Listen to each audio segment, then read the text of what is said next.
What is going on, everyone, and welcome back to another Black Desert video. So today I wanted to talk about 5 game-changing habits to learn in Black Desert, simply because it's good to get into a routine in this game, especially with the whole gear progression and, you know, things kind of taking a long time, especially at the end game.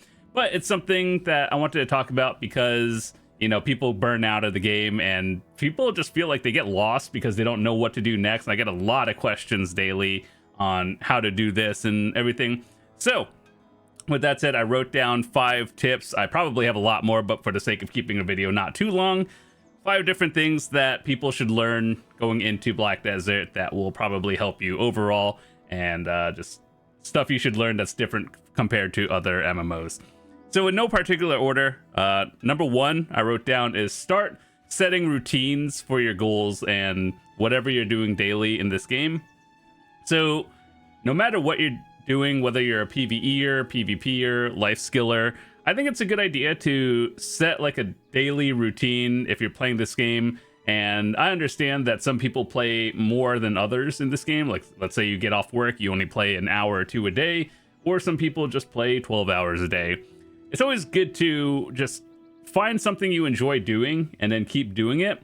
And then the end game is always going to be the same no matter what you're doing. Just get the best gear, collect whatever you're going for, treasure items, and starting a routine on something. As you get better at it, you make more silver. So instead of doing like one thing one day and then, you know, trying something completely fresh the next day, incorporate things that you enjoy doing and then start slowly working on newer things. But like, let's say you have 2 hours. Your first thing, like your first hour, will be what you enjoy, what makes you the most silver, and then add in like 10-20 minutes of doing something new. And that's how you keep yourself from burning out, trying something different, but also still being able to make silver and gains for your goals every day. Number 2, strategic planning for your gear. Now, this is a little bit more important later in the game because certain spots have actual like minimum AP and DP requirements like Yidania to try the bosses, but it's a good thing to start learning early because you want to get the maximum stats on your character for the least amount of silver. And, you know, obviously RNG is a thing when enhancing, but when I give people examples, this is more this is an example for like early game, but as you progress further into the game, you kind of look at the items, even if you can't buy it off the market. So let me show you something. This is an example I've used many times in the past. And let's say you're going for a pen crescent ring. This is 20 AP and, you know, 15.8 billion silver. Let's just say, yeah, 15 to 16 billion, right? Now, keep in mind, what you're looking for is the AP. So 20 AP, 15.8. Now, another thing we could look at is also this thing, also 20 AP, but it's 13 billion. You see how that works? Obviously, the end game goal is to get all of the items in the game eventually and at the max level you can. But you want to do this in efficient ways as possible to get you the same amount of stats without spending more silver than you really need to. So that's just one example. There's a lot of things I could talk about, but that's just one of the things I looked at early on. I was like, why is one thing more expensive than the other? Turns out, realistically, it's just because you use 2 rings as supply and demand. But anyway, in terms of progression order, you want to get the same things for the least amount of silver. And then, as we all know, for Yidania endgame stuff, every castle, for example, will be like, here, you require this amount of AP, this amount of DP, and all this stuff. And then you see how you kind of have to meet some actual minimum requirements. So at that point in the game, you're probably like, what should I do? What gives me the most amount of AP? So that's kind of what I'm talking about in terms of planning your gear goals, because a lot of the things accessory wise late game will use the same fail stacks and everything, so same cost of enhancing for the most part, but some items give straight up just more AP than the others. Like you see how this is 26 and this is 44, so obviously you'd go for the necklace first. But yeah, don't just click things randomly just because you like it, if you're actually planning on going for progression in this game, you should start planning your gear goals. And, you know, those are kind of tips that I can give you. And obviously it goes into more detail than that. But if you need help with anything, feel free to drop in the comments or just like join the Discord. I have a channel for gear help. I could point people in the right direction. I've always done that if people needed help. So yeah, it's a little bit more complicated than that. But for the most part, don't just buy things and randomly just kind of look at things and, you know, understand the market and everything.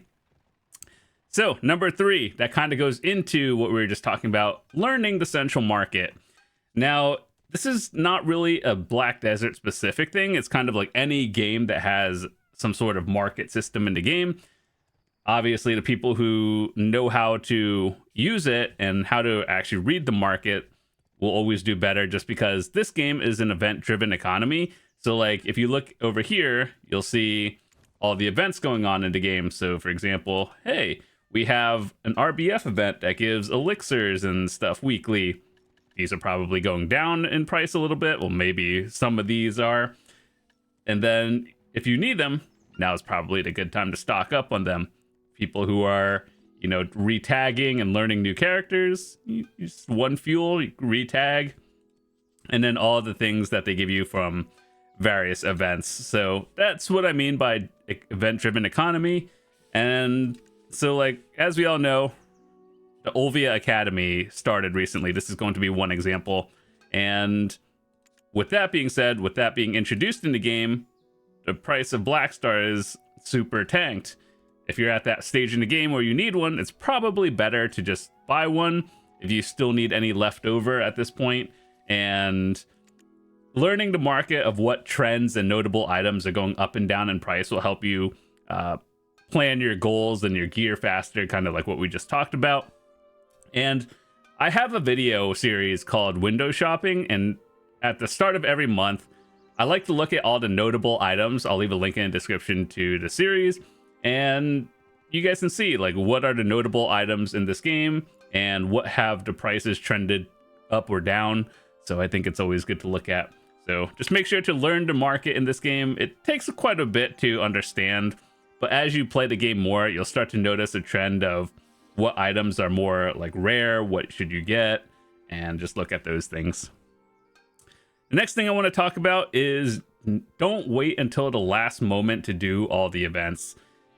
The amount of times where I see people say that and just like, oh, I can't get this thing because it didn't start it until the last 2 days. It's generally a good idea to work on things like while it's happening instead of like rushing it throughout the end. So once again, the events tab, you just look at it. It tells you a date, start and end date, kind of work at it over time. A lot of these events are either daily capped or, you know, just kind of like some things where they just give you everything and you work on it. So for example, right now, this is a seasonal thing where it gives you these weekly academy coins and then you get stuff. The graduation period for this one, you see how it starts. It started at this time and this is when you end it. People who are going to graduate before then already got their stuff. So for all the people who are watching this video, you know, maybe near April, kind of might want to have finished all the rewards for these before that happens. So that's just one example, but there's always events running in this game, and so you should start these as soon as possible. But with that said, yeah, don't wait till the last moment to do everything. Work on it like, you know, 30 minutes a day or something, or an hour a day, and then you'll finish it, usually with enough time left over to get a bunch of additional stuff as well. All right, and the fifth thing I wanted to talk about, this is super important, is not to compare yourself to others in this game. Now, I understand competition is really important, and that's kind of how I started Black Desert. I've told this story before, but we came from a traditional MMO like Elder Scrolls Online and World of Warcraft, you know, where you just get the best gear and then, you know, see who could do all the best stuff, or like the high-end raids and dungeons. This game works a little bit differently. Gear progression is felt like it's earned, and you can't just carry someone through the end game and get all their stuff. So it's like, if you're looking at someone else and you're like, oh, what, can I get this gear in a year or so? maybe not, depending on how much you play, but it's always better to just work on yourself and work on gear like one piece at a time instead of just being like, if I started with my friend today, let's work on who can get the gear the fastest. I like competition in games, but in this game, with the amount of RNG, all it takes for certain pieces of gear is like, let's say someone gets lucky with one piece of gear. That could literally mean a couple of days, a few weeks, or even months of progression, all because someone hit like a 1% and now you're ahead or behind. So yeah, just work on gear at your own pace, and then usually you'll keep yourself from burning out in the game really quickly. That's why I've seen a lot of people in the years I've been playing this game, I've seen people come and go. I've seen people like take a long break and then come back and then felt lost again. And then you watch this video and then you figure it out again. But yeah, don't compare yourself to others. This is one of those different games where it doesn't really have like dungeons that you can just carry people through and get all the best gear. Everything feels like you've earned it yourself in one way or the other. And whether you enhanced it, bought it, or anything, it feels like you've earned your gear no matter where you're at in the game. So just play at your own pace and it'll generally be pretty good. So those are the 5 tips I wanted to give you guys for, habits to start learning early in this game. And hopefully you don't burn out and quit the game just because you failed a lot of stuff. So plan your goals once again, start a routine for whatever you're doing, life skilling, PvEing, PvPing. If you're doing PvP, just know when wartime is, plan your day around it. Planning for gear, work on one piece at a time. Don't wait till the end of the event to start everything. Do a little bit every day, and yeah, start learning the market. I know this one is probably going to be the hardest one for people, but as you play longer, you'll figure out, these are some sort of notable items that I'm going to have to go for eventually. So yeah, you figure that over time, but I have videos if you want to just know what they are already. So anyway, that's all I wanted to talk about. Thank you guys so much for watching. Hope you guys have a fantastic day. If you have any questions, feel free to drop in the comments, or if you need help with gear or anything, I'm happy to point you in the right direction. Join the Discord. We have a channel for gear help, or if you need help with life skilling, anything else. But yeah, once again, we are also closing in on 80,000 subscribers. That's a big number. So if you are new to the channel, hit that subscribe button. Would love to see you come back. And we got a bunch of videos coming out throughout the rest of the month, and now we'll see you guys later. Peace.